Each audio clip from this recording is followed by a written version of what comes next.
All right, time for another dev diary. Let's react first, and then I'll give my opinion on why I think this one might be one of the more important ones, maybe even as important as the AI rework. You might think that city building is all about glass and steel, bricks and mortar, tarmac, smokestacks, and iron tracks. But it's also about joy and laughter. Dude, did you see the kids or just the NPCs how they walk? They're all like walking super wide. Like, do you guys know the wide meme where the person's like Laughter, check it out. sadness and tears, struggles, triumphs, even love. That's because city building is about people. Exactly. While the behavior of your city's citizens is rooted in deep simulation, they aren't guided by ones and zeros. They follow very real human impulses on their life path. A life path encompasses major events that shape their lives. It starts with being born in or moving to your city. Everything Right. after that, from their first day of school to college graduation, their first big promotion to retirement, their nervous first date to tying the knot, is just another step on their life path. Most days will be uneventful. Citizens will follow a routine of attending Check the school, dogs. working, Nice. spending free time with friends and family. Do you Like think the rest cats of will us, they'll have good days be there as and well? bad. Citizens can fall ill, suffer accidents, lose their job and become homeless, commit. Okay, let's check the UI info a bit. Okay, so sick, waiting for an ambulance, but generally happy. It's a senior. Educated means just elementary school, as far as I know in the Cities Skylines. Occupation is retired. Arriving vehicles is that one dispatched ambulance. Okay, perfect. That is very, very clear UI. Accidents, lose their job. She's not happy but just content, but homeless. She's moving away. Educated adult. Unemployed. Wealth is wretched. Okay, interesting. Job and become homeless, commit crimes and face the consequences. On the flip side, citizens reap the benefits when your city thrives. These happy citizens stay and contribute That lounging as they looked get older, really, really cool. until it's their time to line up at heaven's pearly gates. Happiness is something you can actually measure in Cities Skylines too. It's a score. Okay, nice. In Cities Skylines 1, it just said happy, right? But here, in case of wealth, of course, it's a huge factor for happiness, obviously. Reliable mail service. Dude, that is a huge buff. Fair taxes, abundance of entertainment, spacious homes, leisure time. I guess that means their commutes are short and they don't have to work themselves to death. Good education, high noise pollution, yes. Healthcare, internet. So internet and mail is like happiness boosters. Interesting. That tallies an individual's health and well-being. You can track happiness on each citizen's information panel. View the panel for their household to learn what's contributing or detracting from their collective happiness. Oh, dude, that is nice. So, person, household, and I guess these are like the 3 people in the household, right?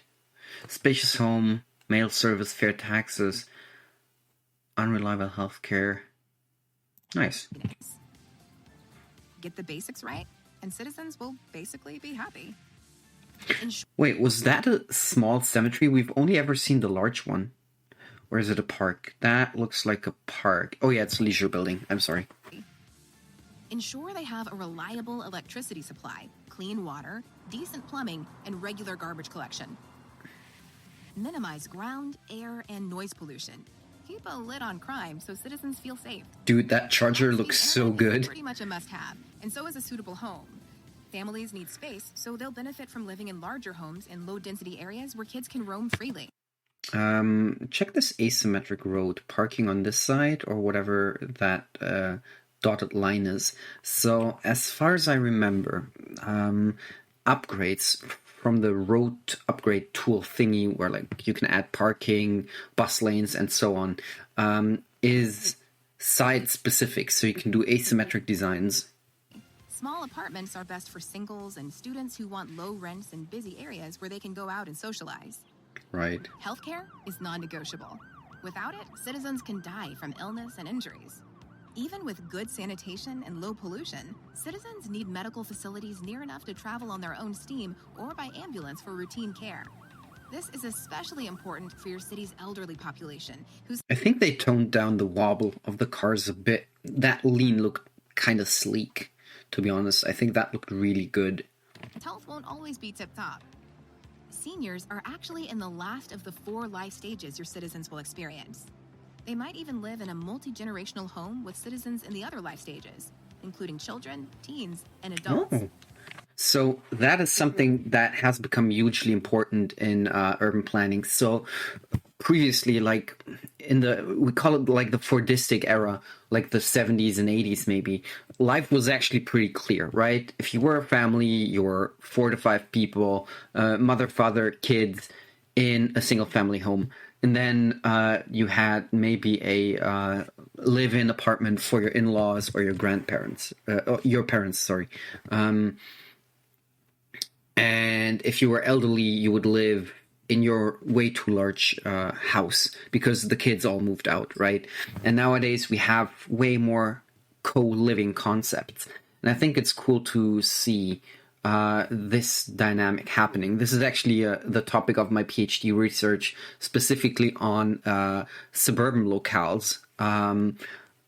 What kind of new co-living situations do we have? Because suburbs no longer means just single-family homes and a family living in them. It's way more than that nowadays. Right, let's get back. But this is really important. And look out for 4-legged family members, too. Oh, dude, we have 2 different dog models. I think it was just one in Cities Skylines 1. Keep your finger on the pulse of what's happening with your citizens. Dude, by the UI keeping is a so life sleek. path journal. It records everything that happens to them from the moment you click follow. It'll show you personal details, their happiness score, and their chirper feed. This is amazing. So, yes, that was like a SimCity feature. You could track your individual Sims if you wanted to. But finally, we have it in City Skylines as well. We have a lot of data. And this integration of Chirper, dude, this is hilarious. And it's well done. It's such a nice gimmick, but it really brings you into the world. Same as with SimCity, they always had like the shtick with llamas, right? It was always something relating to llamas. I have no idea why, but that was like their thing. And it was just very consistent also concerning in-game messages. And this, even though it's just a gimmick, this is very immersive. Like, I kind of dig that, even though I wouldn't use it that much. Oh, and one more thing. Chirper is back. Expanded and better integrated, Chirper now gives citizens a voice. They'll talk about... Okay, this is interesting. First of all, it's a genuine feed now. I mean, yes, you were able to scroll previously, but it was kind of meh. This looks way more sleek. Let's see if the lady says something about the number of likes. Maybe it displays how relevant a tweet is. If more people are affected by this, that might be interesting. About what's going on in their lives and what's happening in the city. If their chirps get likes, you know just how important that topic is to them and other citizens. This can be helpful when they chirp to complain about underperforming city services. For example, smog, that's like 15,000 people. People liking education is like 5,000. So that might be just a suburb that has good coverage, whereas the smog and air pollution just is general air pollution on the map. And of course, that affects a lot of people. Dude, this is very granular, but at the same time, so simple and so immersive. This is... And applaud their excellent work. When it comes to the I did health, not expect that. well-being, and happiness of your citizens, think quality, not quantity. By creating places, spaces, and experiences that enrich their lives. I love the variety of assets for the different Sims, by the way, but the animation is, dude, why? I mean, again, I love the variety, different body shapes, hair colors, outfits. This is way more than we ever had in Cities Skylines 1, even with mods. There weren't that many for Sim assets. But dude, what's with the animation? I guess zoomed out, it looks very sleek and very like high frame rate because it looks so smooth. But zoomed in, their steps, like their stride is way too large, I think. But anyways, I guess like from a mid zoom level, it will look really good. You'll discover what city building is all about. Nice. Okay. Also, they're walking way slower than in Cities Skylines 1. In Cities Skylines 1, they were walking way too fast. Okay, let's check the dev diary, the actual dev diary, not the video.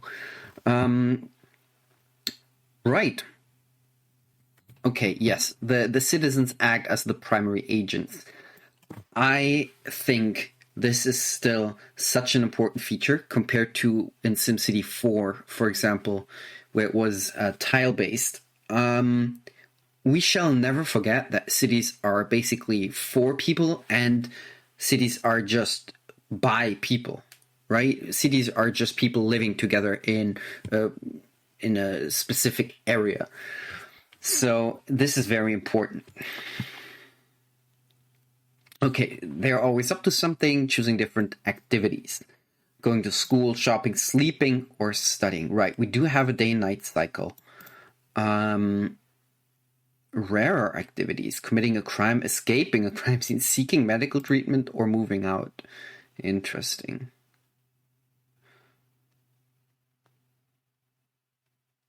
This is very, very fine-grained. Shopping causes changes in the economic simulation, very small when considering individual households in your budget, right? But it is simulated. Okay, citizens can now own pets. Purely cosmetic. They add a bit of flavor. All right, that's basically it. That's cool. Yeah, see how different and varied all these Sims look? I like that. Very nice. Okay, happiness. Well-being is a mental state and sense of safety, satisfying their basic needs such as electricity and water and sewage. All right, taking care of garbage, preventing pollution, ground air noise pollution. And then everything on top is like an added bonus. So good city service coverage, safety, of course. Right. And then you're basically at services that just are specifically focused not on like a city functioning well, but just happiness bonuses. So postal service and high-speed internet. These are basically just happiness bonuses. I think the postal service in Cities Skylines 1 worked the same way. It was just a happiness buff.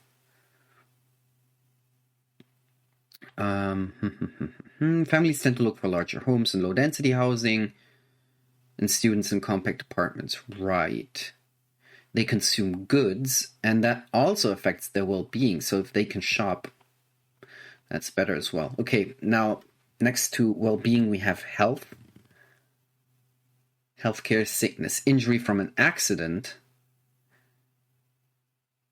Right. Pollution, of course, and garbage have an effect. Now, what does it say here? Garbage. Oh, and they will tell you on your CHIRP accounts, right? Dude, that looks like such a Dutch ambulance. This is heavily Dutch inspired for sure. Okay, citizens can become sick even if they're not directly affected. Yes, sure, may happen randomly. I guess it's also like age specific. Medical treatment if they get injured in traffic accidents. Yes, for sure. And chance of dying, probability is low, but can still happen. Interesting. All right, now that's the best thing. So Cities Skylines 1 did have age groups, and they had like some slight tweaks to their life. For example, a retiree couldn't go to school or get more education levels, and a kid, I think they were able to drive a car. That might have been bugs that have been posted on Reddit, or was just possible in earlier patches. Right. But yeah, they couldn't drive a car. And I think they couldn't work. Right. But this is more fine-grained right now. Yes, we will have them in families, same as before. Their health varies. Children and teens have a health boost, while seniors' health slowly decreases. So far, so realistic. Age also determines ability to work. And once they reach teen, they can work. But there's a preference towards education rather than finding a job. Okay, so that was something that I was just about to ask. Wait, what about the preferences? They mentioned preferences, but they have a whole paragraph about that. Awesome, let's see. Each age group, from teens to seniors, has preferences for how to travel and what types of goods interest them.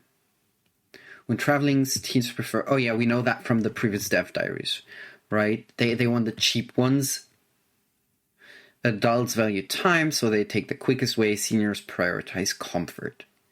So far, so good. Okay, shopping. Electronics by teens compared to seniors. And seniors are more likely to consume financial goods compared to teens or children. Nice. All right, LifePath and CHIRPS, the LifePath Journal. Education options, job opportunities, living conditions. So what do we see? The person is educated, an employee at the Yaksu company at that location, and the person is wealthy. Wow. Educated means they just have a, what is it called? Elementary education, I think. Finally married, got first day at the new company.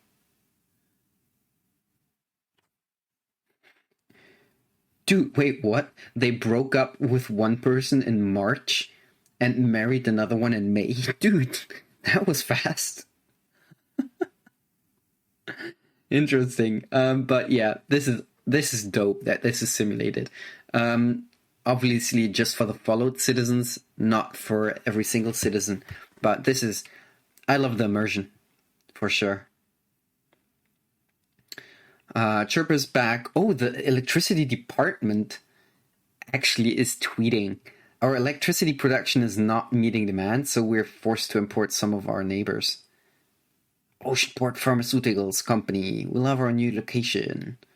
Dude, this is awesome. So not only people, but your municipal services as well as companies can chirp. That's cool.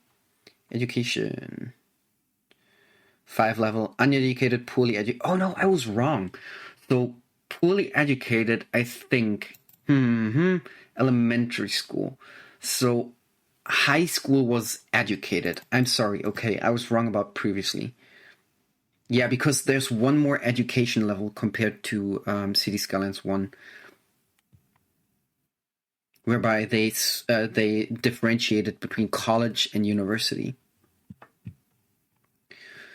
Employment. Oh, that is a new UI we've never seen before, I think. Workplace availability. So these are residential zones, so there's no workplaces.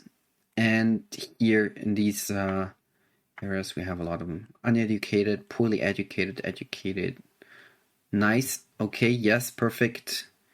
And work efficiency, of course, is influenced by how many buffs they get from their happiness. And if the company doesn't have employees at a high enough education level, they can't fill all the available jobs. That will decrease efficiency in production.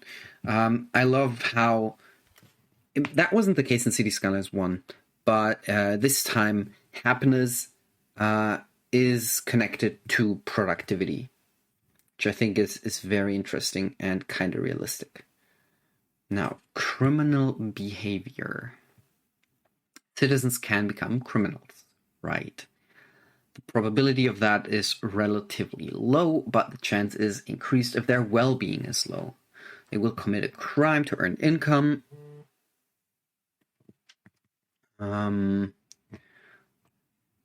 Picking a building with the highest crime probability value. Yeah, I think we've seen that UI in a previous dev diary. And that might be locations that have a lot of value to them, but low police coverage, for example. I think that's rather reasonable. commit the crime, and then leave. When the crime takes place, an alarm is triggered and alerts the police station, but there's a small delay before the patrol car is sent to the crime scene. If the patrol car reaches the location before the criminal leaves, the criminal is arrested. If the criminal leaves before the police arrive, they escape the law and are free to continue their deeds another day. Okay, so when a criminal is arrested, they take him to a jail at a police station. There's a portion of the arrested criminals that are sentenced to serve time in an actual prison, either in the city or in an outside connections. Citizens who are not sentenced to prison are released and the criminal status is reset. Just like criminals who have served their time in prison.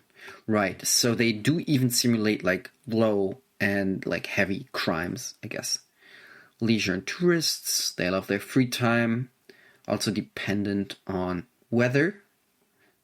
So outdoor activities will take a hit, and not a lot of people will use them if it's raining. We know that so far. Oh, tourists. Now that's a new one. They stay at a hotel and make choices whether to visit one of the city's attractions and commercial areas or to stay at the hotel. The attractiveness value determines how many tourists are drawn to the city, and that can be increased by building parks and attractions, such as landmarks. Right, that's reasonable. And we had that in Cities Skylines 1. Okay, so far so easy. Leisure types. Oh yeah, that's what I said. There's indoor and outdoor recreation, landmarks, parks and plazas, commercial recreation, that is shopping, and entertainment, that is bars, restaurants. Interesting, that is a lot of granularity here as well. Visiting the local bar, dude, this is such a US design. But yeah, I dig it. I'm going to do a US city for sure in my first playthrough, just because of like the grid and block zoning tools that they have. It's a lot easier than to do a European city, I think. I was thinking kind of like Midwest, play around a lot with the new farming tool, like with the node-based zoning for industrial areas. I think that's going to be cool. So subscribe if you want to see that. Right, and conditions. So sick, injured, homeless. Now that's interesting. Citizens who cannot pay rent where they live and with no means to move to another home or out of the city become homeless. They have no permanent residence and end up living in the various city parks. Now the question is, why would they not be able to move out of the city? Maybe they have family there. Maybe they still have a job, but it doesn't pay enough. Right, not everyone can move out. Maybe they don't even have the money to take a train to the outside connection, right? Unwell, they have a low well-being value. Their happiness decreases and their contribution to work is negatively affected. Risk of becoming criminals. Weak. Citizens who are weak have a low health value. Also affects their contribution to work. High risk of becoming sick. Distressed. Danger or trapped. Burning vehicle or building collapse. Interesting. And evacuated in an emergency shelter. Right. That's it.